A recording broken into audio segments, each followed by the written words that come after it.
烟店里的那包香烟，骨灰玩家的白点烟斗，Rollagas 打火机，剪裁利落的英式西装，这就是登喜路，一个将英伦老钱做派、冷峻工程美学以及实用与奢华揉进血肉的男性品牌。但你绝对想不到，就在这个 logo 的背后，最初也只不过是伦敦城北一个不起眼的小作坊。一个多世纪，百年风雨，登喜路及其家族究竟是怎么把这门生意做起来的？秘诀是什么？凭什么能把一件谁都能做的东西卖出别人不敢开的高价？既然烟草成就了他，为什么又铁了心要把烟草甩掉？最后在与资本的博弈中被一步步吞噬。今天烟店里的登喜路还是那个登喜路吗？大家好，我是胖毛，今天就让我带你扒开登喜路背后从未被人讲起的品牌故事。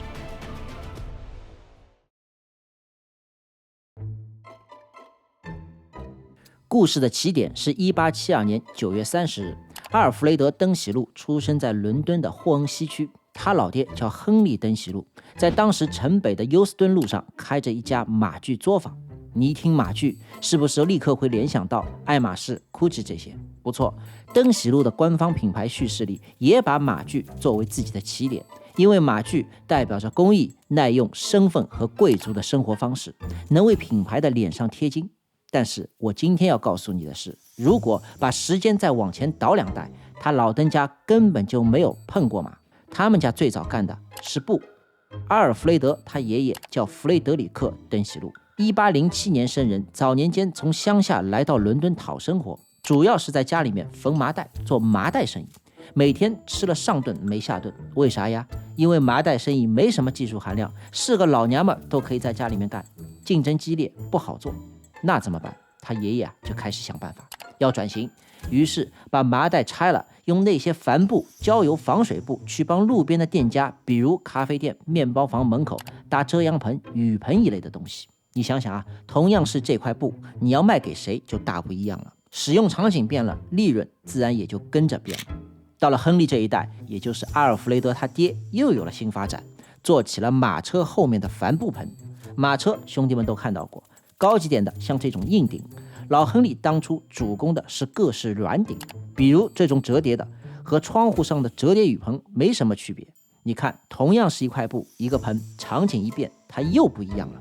接下来顺着杆子往上爬，马鞍、缰绳、马车灯、马具铜扣等等马车配套用品，他们家就这样开始做了起来。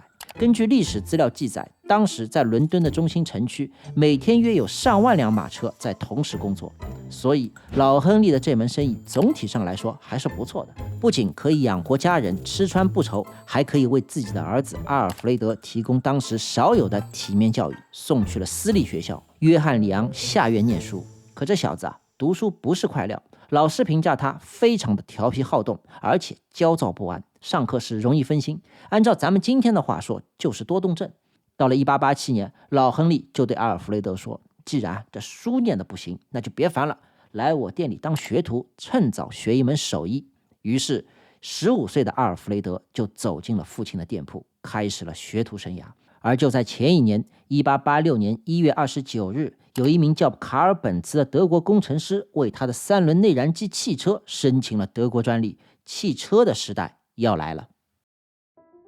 1888年8月的一个清晨，本茨的老婆贝塔·本茨趁着她老公熟睡，偷偷地把3轮汽车推出车库，带着2个儿子从曼海姆一路干到了106公里之外的娘家。这次没打招呼的出走，成为了人类历史上第一次真正意义上的长途旅行，也证明了汽车这个玩意儿它能上路。消息很快就漂洋过海，登上了伦敦的报纸。那天傍晚，刚收工的阿尔弗雷德一边啃着面包，一边把那张报纸翻来覆去的看，冲着里屋算账的老亨就喊，我跟你说，往后那就是汽车的世界，咱们这马车生意啊，看来要不行了。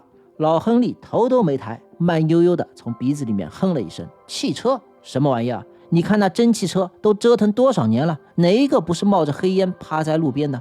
真有事儿能把你给急死，上路还得专门请个人在前头摇旗子，你管那个东西叫未来？说到了摇旗开道，老亨利还真不是在编段子。1865年，英国议会就通过了一部道路机车法，民间叫它红旗法案。法案规定，机动车上路车前必须有一个人步行引路，手举红旗，提醒路人小心和防止马车的马受惊。更离谱的是，就这样他还要限速，城镇时速不允许超过2英里。兄弟们，2英里是什么概念？我95岁的太奶溜达都比他快。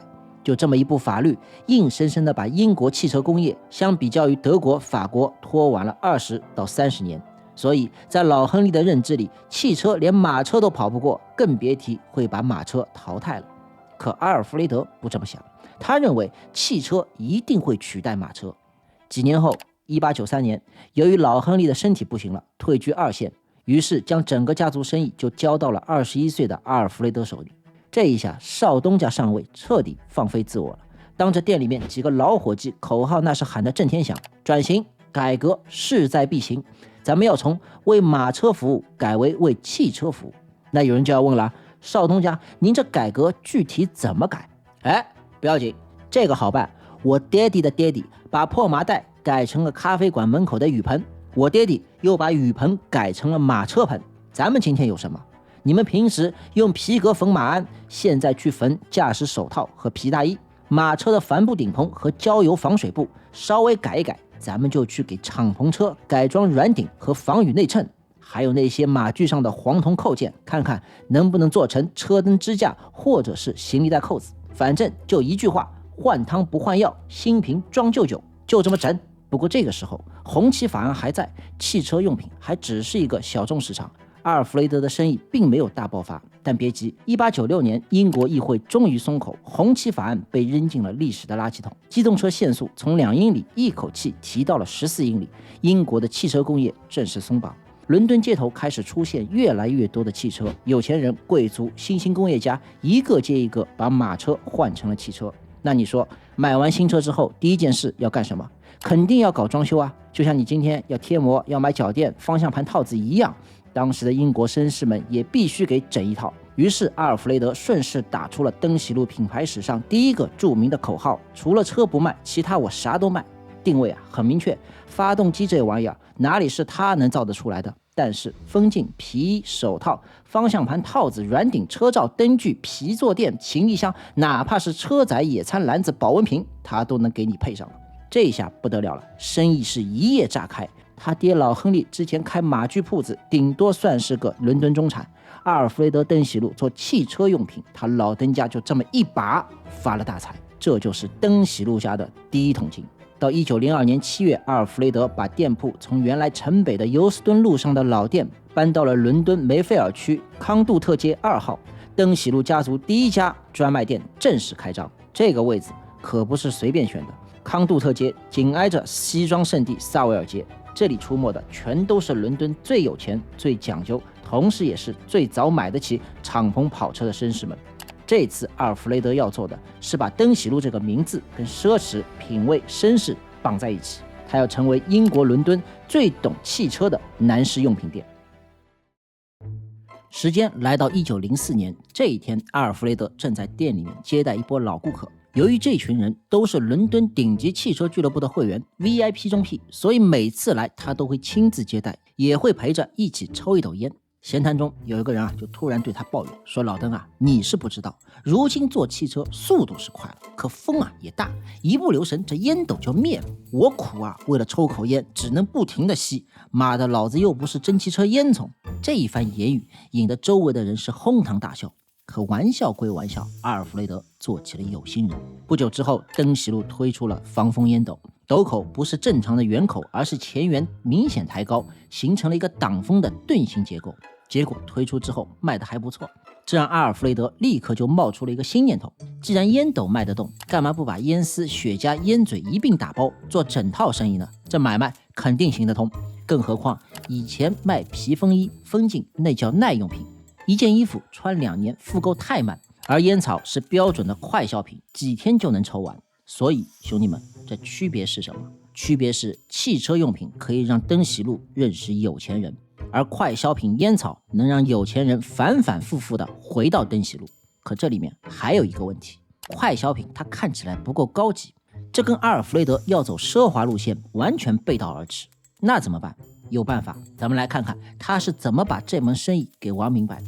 这第一步，你想要显得高级，就得先去高级的地方，和高级的场景站在一起。这一套阿尔弗雷德非常熟悉。1907年，他在圣詹姆斯区的杜克街开出了一家以自己名字命名的烟草店。圣詹姆斯区是伦敦的核心区，边上就是白金汉宫，皇家御用的百年鞋匠、葡萄酒商全挤在这个街区里。阿尔弗雷德把店扎在这里，目的非常明确，他要把自己塞进英国最好的绅士供应商名单里。接下来不仅选址讲究，他还要把店铺进行豪华装修。那帮英国老钱们刚谈完一桩涉及半个地球的殖民地生意，来到登喜路店里挑一把烟斗，坐在里面抽口烟歇个脚，这里就变成了社交和彰显品味的场所。现在空间的高级感有了，服务更是要提上去，做千人千面的高定烟丝。你去店里面买烟丝，小姐姐会先和你聊天，了解你的口味，然后现场把几种原味烟草抓出来，为你混合调配，直到调出你最满意的味道。随后小姐姐就会把这个配方记录在一本叫做 My Mixture Book 的册子里，并且编上号码，你叫666，他叫888，这些数字全都是客人的私人专属编号。后来大名鼎鼎的 My Mixture 965为什么要叫965？就是有一位编号965的客人调出的味道。到了1912年，阿尔弗雷德再进一步，他把口味感觉最好的几百个私人定制配方集结成册，推出了一本印刷精美的登喜路烟草名册，直接邮寄给全英国乃至全欧洲的贵族和绅士俱乐部。只有你在这个名册的邮寄名单里，或者说你拥有自己的配方编号，那你才算真正进入了登喜路的核心老钱朋友圈。哪怕当时英国贵族夏天去法国南部度假，冬天回苏格兰的庄园，只要通过这个名册报出自己的会员编号，杜克街的总店就会把专属于他的那款烟丝跨国邮寄过去。从核心选址到豪华的空间装修，再到专属的私人定制、私域朋友圈营销，你看看这高级感3个字是不是就出来了？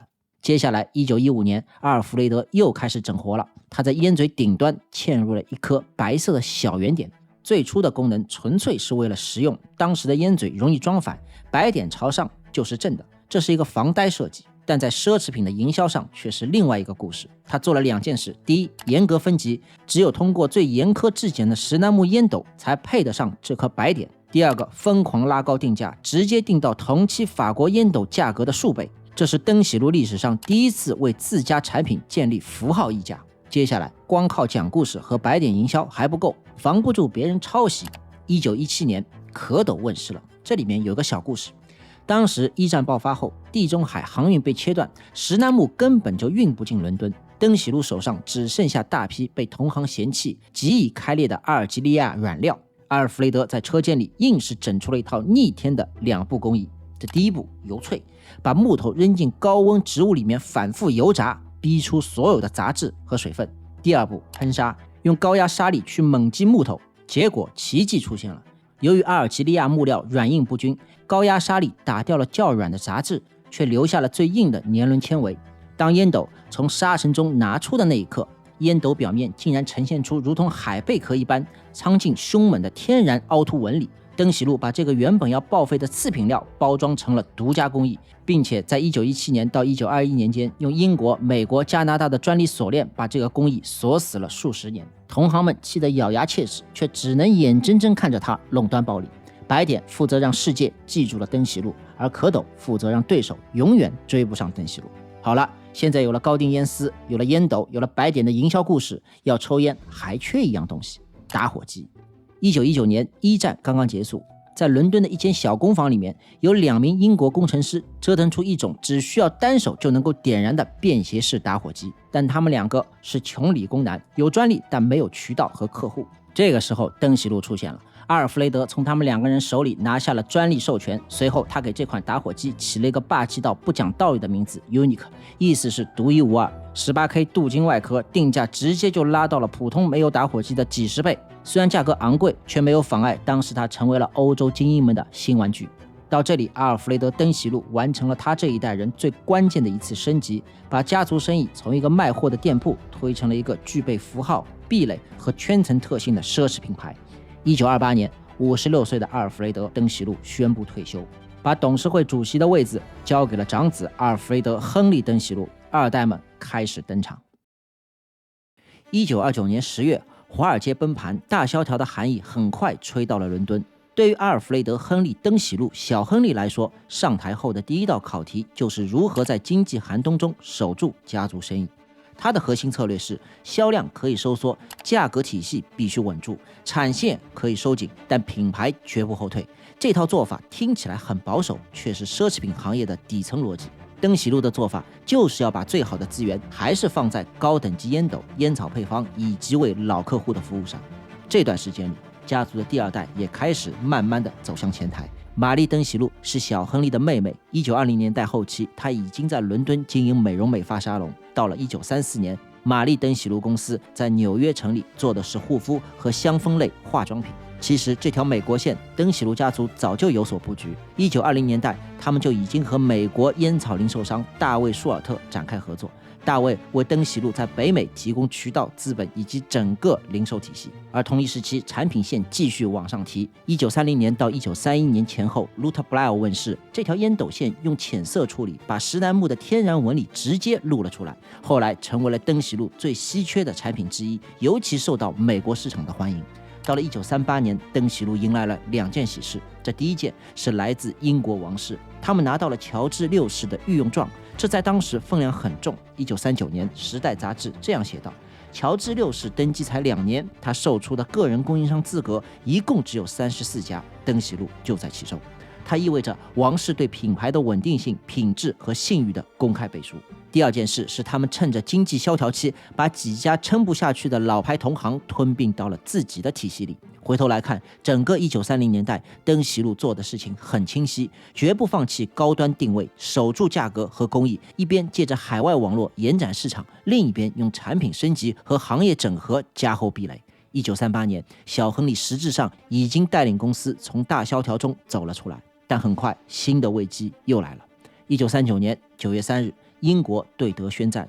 从40年9月份开始，伦敦大轰炸持续了整整8个月，76个夜晚。登喜路在位于杜克街的老店和办公室，也在1941年的某个夜晚被炸弹击中。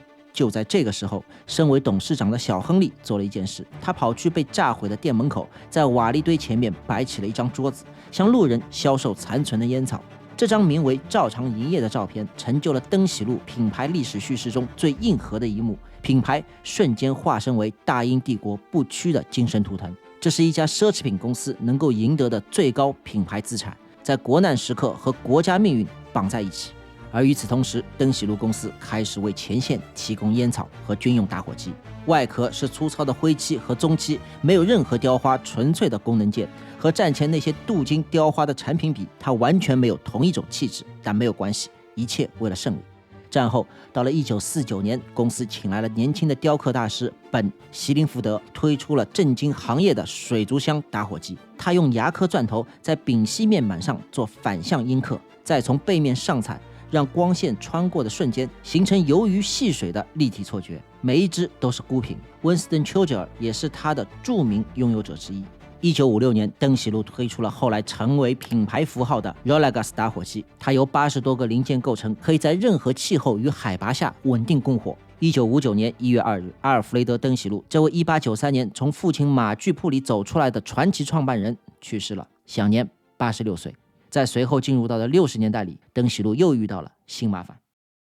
1961年，61岁的小亨利退居二线，57岁的妹妹玛丽·登喜路正式接过了家族生意。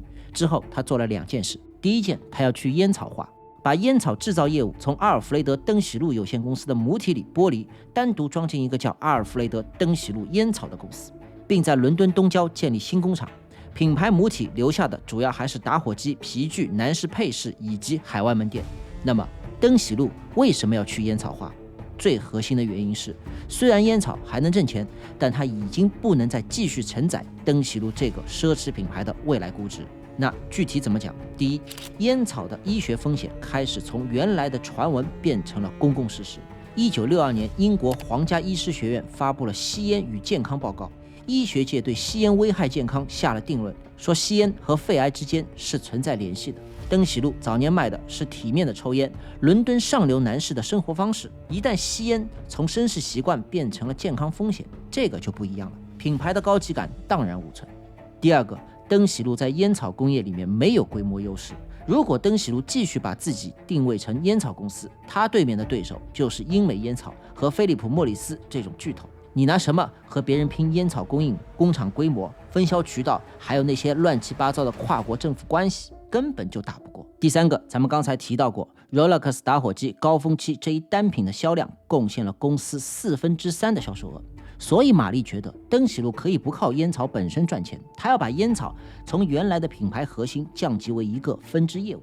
接下来马力要做的第二件事就符合逻辑了，他要搞全球化，向海外扩张，把业务面铺开。烟草以后不行了，大不了这块业务卖掉，我去全世界开更多的精品店，这部分损失很快就能赚回来，没什么大不了的。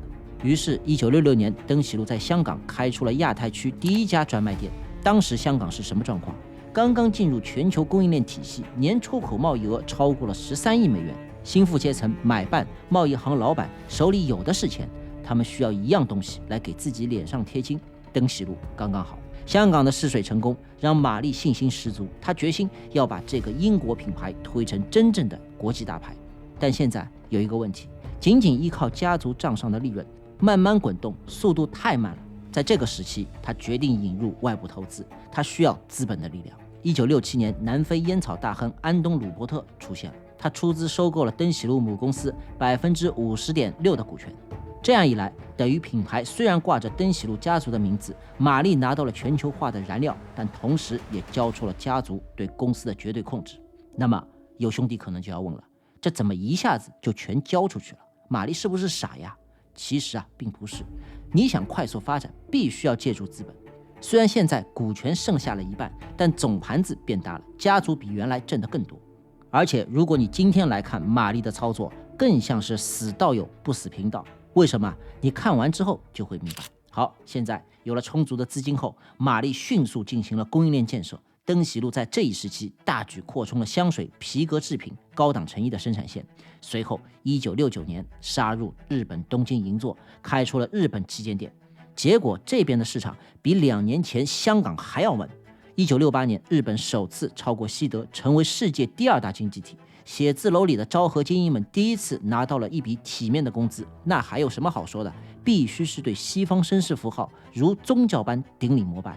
马力看这下 nice 了。到了1970年代初，亚太、北美、欧洲3大经济圈所有都会城市零售网点全面铺开。到1975年12月，71岁的马力退休时，登喜路在全球已经拥有了超过20家直营精品店，达到了历史巅峰。其销售的奢侈品单品品类已经扩张到了惊人的3500种。之后，48岁的理查德·登喜路接过了董事长，登喜路开始继续按照资本的逻辑一路高歌猛进。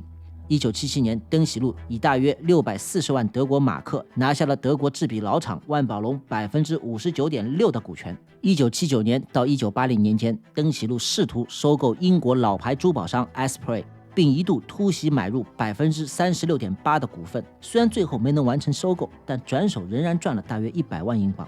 真正的分水岭是1981年，登喜路把自己手里的烟草业务正式卖给了乐富文国际。烟草登喜路和奢侈品登喜路的公司路径从这一刻起彻底分开。那么接下来的故事基本上和老登家没什么关系了。1988年2月，玛丽登喜路在伦敦去世，享年81岁。也就在这同一年，安东·鲁伯特的儿子约翰·鲁伯特成立了一家瑞士控股公司，叫利丰集团。这家公司也就是今天登喜路的最终控股方。那烟草这边呢？1999年1月，鲁伯特家族将旗下的乐富门国际以约130亿英镑的价格整体并入了英美烟草，登喜路的烟草品牌也就归了英美烟草。最后，登喜路家族什么时候彻底退出了经营？理查德·登喜路，小亨利的儿子，玛丽的侄子，从1975年接过董事长，一直做到了21世纪初才彻底卸任。2016年去世，在登喜路工作了68年。老登家在登喜路这个品牌里的股权，也在多年的重组与上市过程中被不断稀释，最终彻底断开。如今，家族在公司里面已经不再持有任何股份。到第5代皮尔斯·登喜路，已经转型为纯粹的财务投资人。另一边，最近几年，登喜路在利丰的内部一直是处于亏损的状态。即便是换了新的 CEO 也无济于事，他们的设计师还在不停地强调要重新连接真正懂男装的顾客，强调轻量奢华剪裁、英国经典气质、面料与细节，但那些都不是登喜路的历史重心和品牌味道。登喜路卖的是精英男人身上的装备感，烟斗、烟草、打火机、烟盒，那才是登喜路的气味。别忘了，他爷爷是缝麻袋的，不是裁缝。好了，登喜路的故事，咱们今天就说到这里了。品牌在利丰内部的故事就不放在本片里面过多的展开，因为那个是讲南非大富豪鲁伯特家族的活。如果你喜欢这种横跨100年的品牌与家族故事，点个赞，加个关注，谢谢大家。